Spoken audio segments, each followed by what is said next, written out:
Students, myself engineer Harman Sikh हूँ और ये आपका ऑटोमोबाइल इंजीनियरिंग सब्जेक्ट है जो आपको मैकेनिकल इंजीनियरिंग 6 सेमेस्टर में है। तो आज हम स्टडी करेंगे हमारा लेक्चर नंबर 6 जिसमें हम बात करेंगे प्रोपेलर शाफ्ट की। तो हमारा चैप्टर नंबर 2 चल रहा है, तो जिसमें हम ट्रांसमिशन सिस्टम के बारे में स्टडी कर रहे हैं। जैसे फर्स्टली हमने क्लच के बारे में स्टडी किया, फिर गियर बॉक्स के बारे में स्टडी किया और आज हमारे पास टॉपिक है प्रोपेलर शाफ्ट।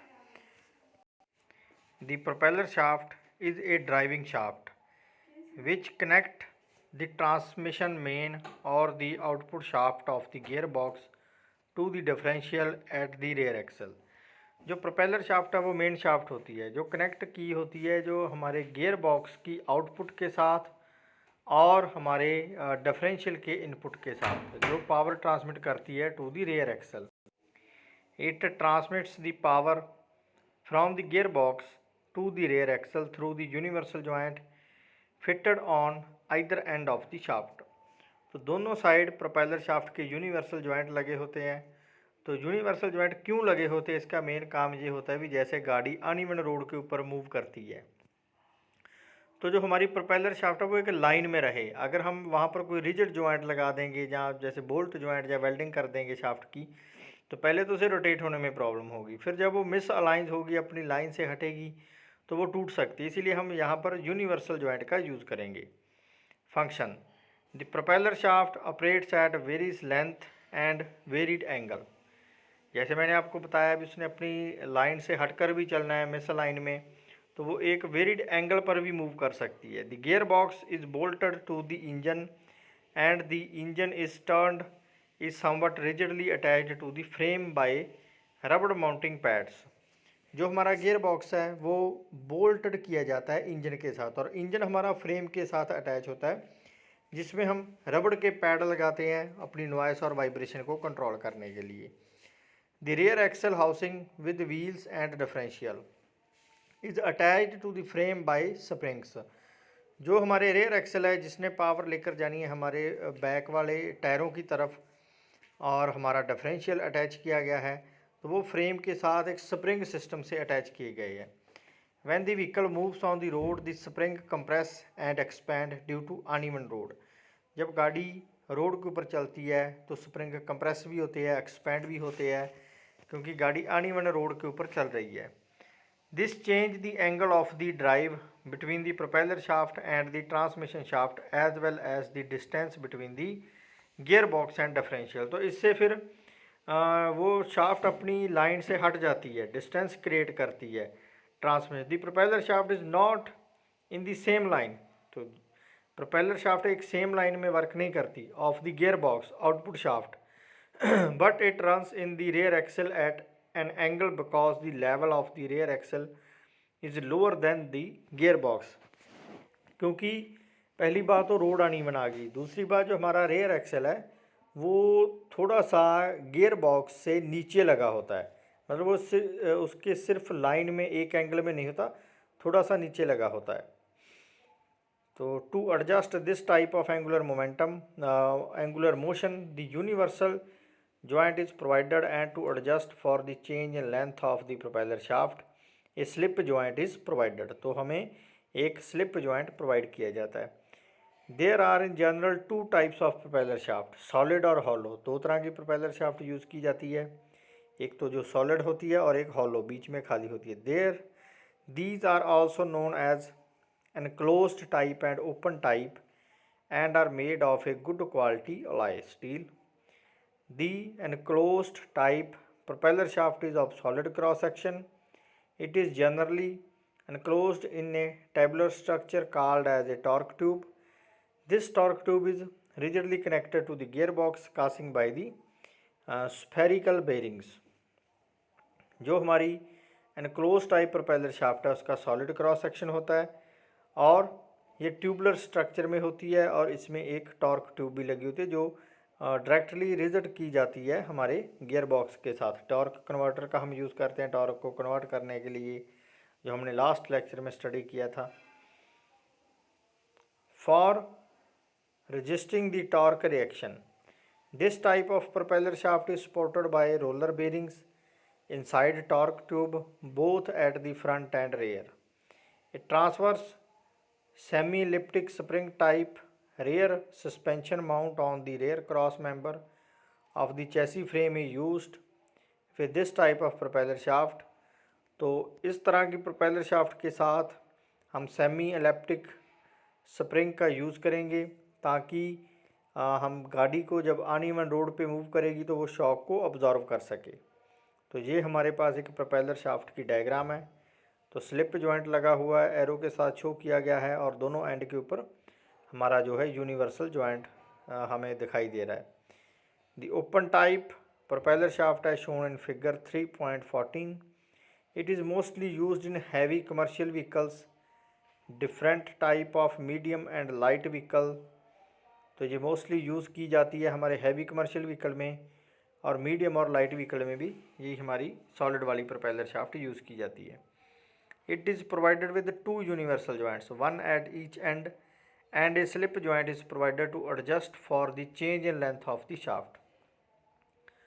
यूनिवर्सल जॉइंट का तो पता चल गया अभी क्यों लगते हैं, और जो हमारा स्लिप जॉइंट है वो लेंथ को वेरी करवाने के लिए, वेरिएशन ऑफ लेंथ को कंट्रोल करने के लिए, वेरिएशन ऑफ लेंथ लेने के लिए हम यहाँ पर एक स्लिप जॉइंट का यूज़ करेंगे। The slip joint consist of 2 shafts having SP line. One shaft called the male shaft has outside SP line, where the second shaft called the female shaft has inside SP line. जो slip joint है वो 2 shafts को आपस में जोड़ता है, उसे हम 2 तरह की शाफ्ट भी बोलेंगे स्लिप जॉइंट को, एक तो मेल शाफ्ट और फीमेल शाफ्ट। मेल शाफ्ट का जो डाया होता है वो ज़्यादा होता है और फीमेल का कम होता है, तो दोनों एक दूसरे में फिट हो जाते हैं। The male SP line meshes with the female SP line and causes the 2 shafts to rotate together and at the same time. One shaft can slide into the other where the distance between the gearbox and the differential increase. Some sliding action in the SP line take place when the torque contour to be transmitted. तो सम sliding action आ जाता है जब torque transmit होती है। The increase और decrease in the length of the propeller shaft by the slip joint is known as telescopic action. और जब हम अपनी प्रोपेलर शाफ्ट की लेंथ को इंक्रीज और डिक्रीज करेंगे तो उस एक्शन को, उस ऑपरेशन को हम बोलेंगे टेलीस्कोपिक एक्शन। तो नेक्स्ट है हमारे पास एक्सल, रेयर एक्सल, मतलब बैक वाले टायरों पर जो एक्सल है जो पावर को लेकर जाती है हमारे टायरों की तरफ। To transmit power from the differential to the driving wheels, rear axle, also called driving axle or beam axle, are used in most of the front engine rear wheel drive vehicles. Power को transmit करने के लिए power हमारी differential में आ गई है, तो differential से पावर हम लेकर जाएंगे दोनों व्हील्स को एक 50-50% पावर।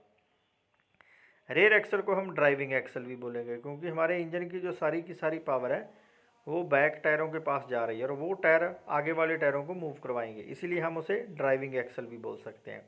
और बीम एक्सल इसलिए बोलते हैं क्योंकि ये एक बीम की फॉर्म में होते हैं, एक रॉड होती है। Are used in most of the front engine rear wheel driving wheels. It not only act as the bearing for the road wheels but also provide the attachment for the spring and support the weight of the rear of the vehicle. तो इसे सिर्फ हम एक rare axle को ये नहीं बोलेंगे कि इन्होंने सिर्फ पावर ट्रांसमिट करनी, इनका और भी काम है। ये गाड़ी को एक रिजिडिटी प्रोवाइड करते हैं, रिजिड गाड़ी बनती है।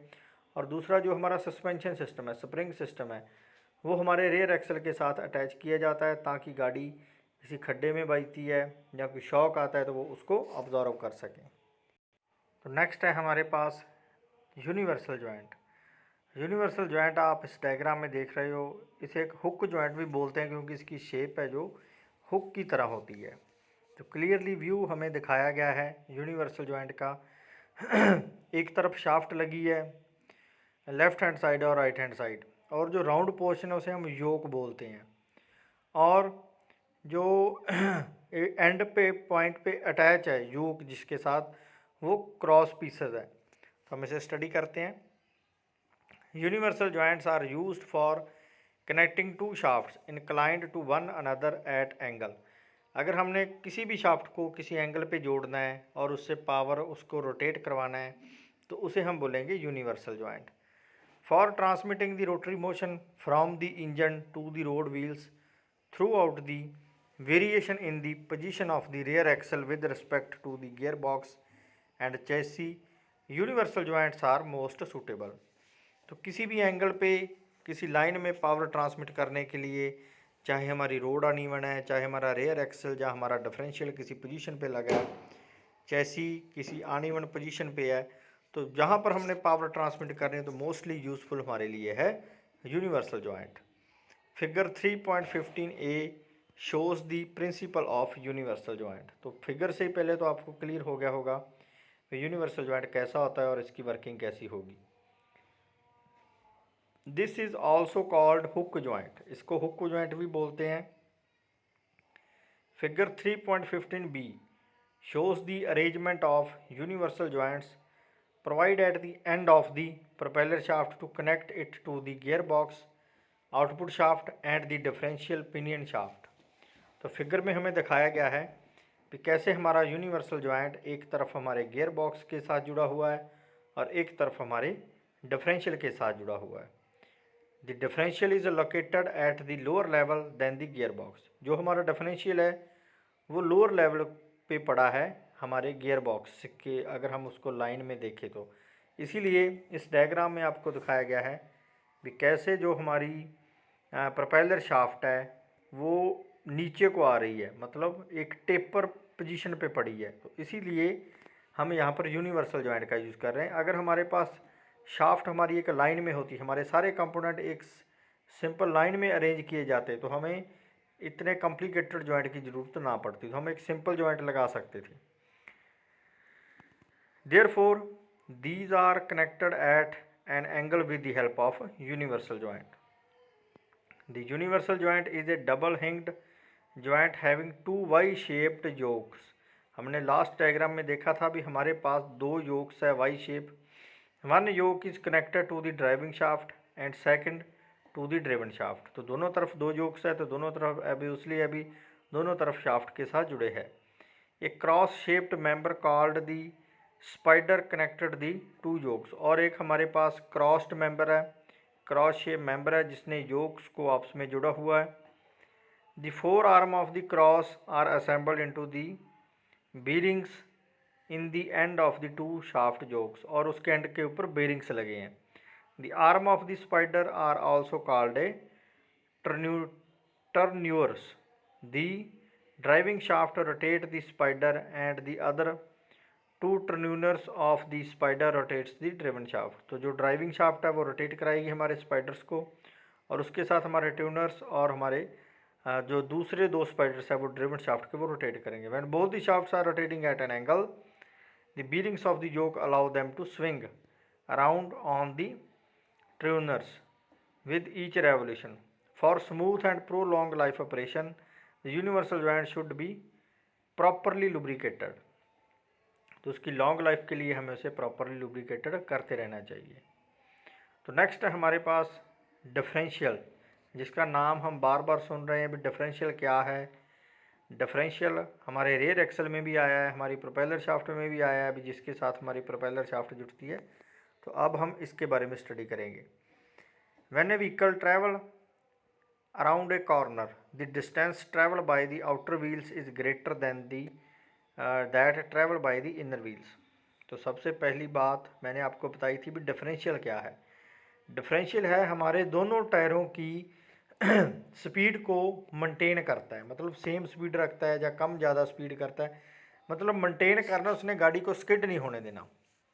मान के चलो आप गाड़ी की राइट टर्न ले रहे हो गाड़ी को 90 डिग्री के एंगल पर आप टर्न दे रहे हो, रोड के ऊपर टर्न आ गई, तो जो इनर व्हील है, इनर व्हील मतलब जो राइट हैंड साइड व्हील है, उन्होंने तो फिर डिस्टेंस कम कवर करना है टर्न लेने के लिए।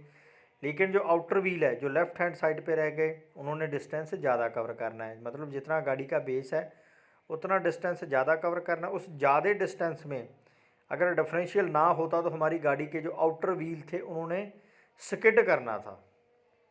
तो यहाँ पर डिफरेंशियल काम आया, डिफरेंशियल ने हमारे इनर और आउटर व्हील की स्पीड को मेंटेन किया, इनर व्हील की स्पीड को डिक्रीज़ कर दिया और आउटर व्हील की स्पीड को इंक्रीज़ कर दिया। तो यही हमारे पास पहली लाइन लिखी है।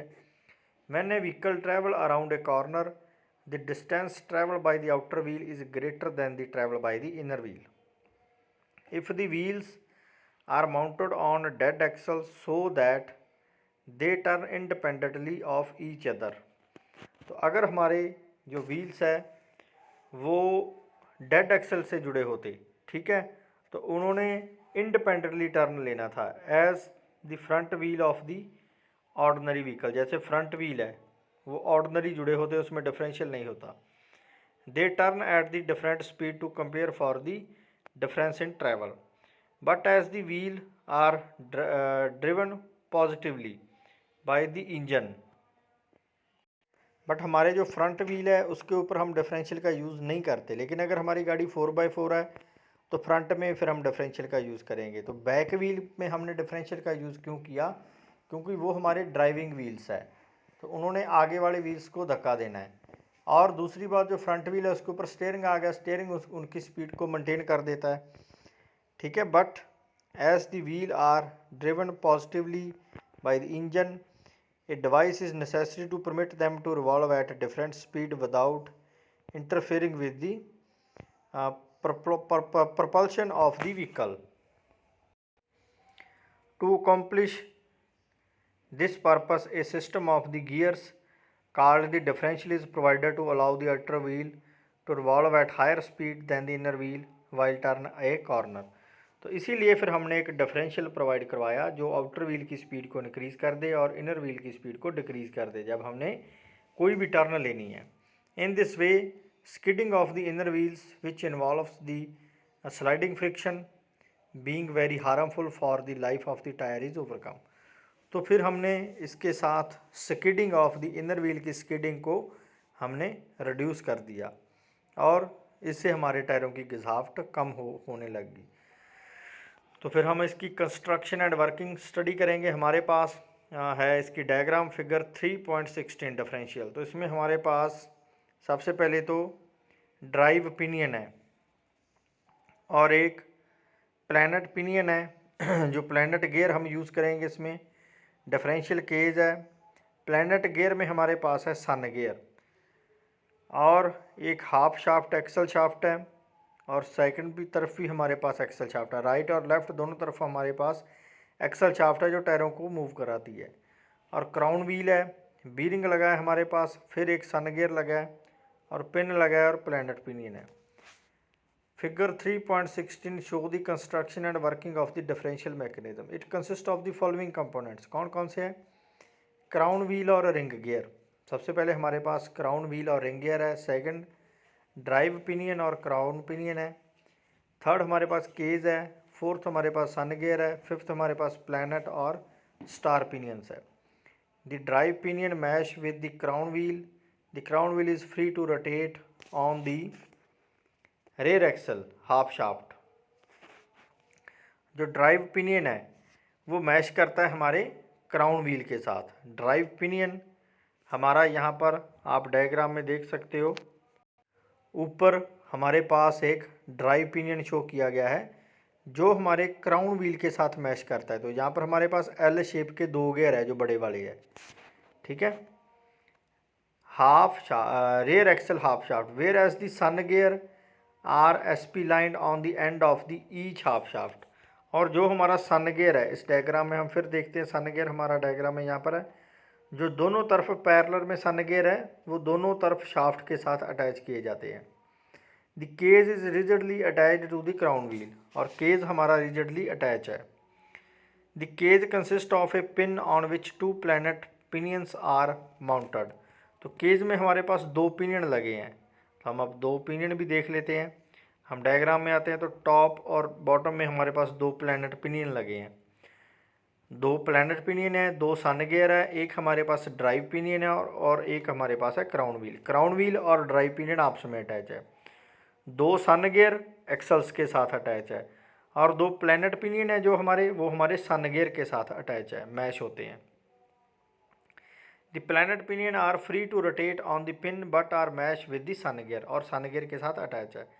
When the vehicle is travel in the straight head position, जब गाड़ी हमारी सीधी जा रही है, the power flow from the drive pinion as shown in figure 3.17a।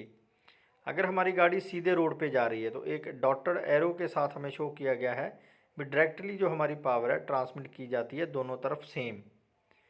The drive pinion gives the power to the crown wheel whereas the crown wheel case the pin and the planet pinion rotate as one unit. तो एक unit की तरह वो rotate करना start करते हैं। The planet pinion do not revolve on the pin as their axis but transmit the power to the sun gear. The sun gear and the half shaft are SP line together and revolve due to the rotary motion of the planet gear as a whole। तो उसी तरह हमारा जो planet pinion है वो rotate नहीं करेगा क्योंकि हम इक्वली पावर दोनों तरफ ट्रांसमिट कर रहे हैं।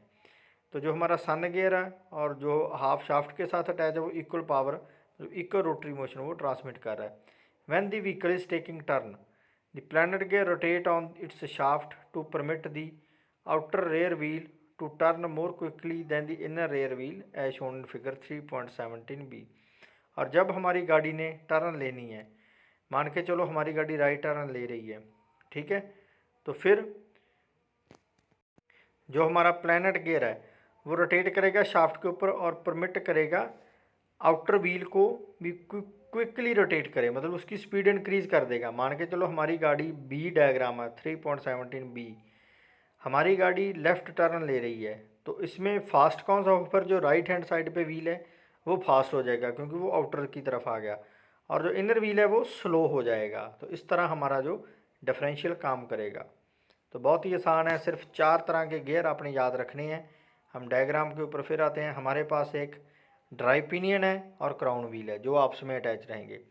2 सन गियर है जो दोनों एक्सल शाफ्ट के साथ अटैच रहेंगे, और 2 प्लैनेट पिनियन है। 2 प्लैनेट पिनियन दोनों सन गियर के साथ मैश किए जाते हैं और दोनों ने ऐसे ही पावर ट्रांसमिट करनी है।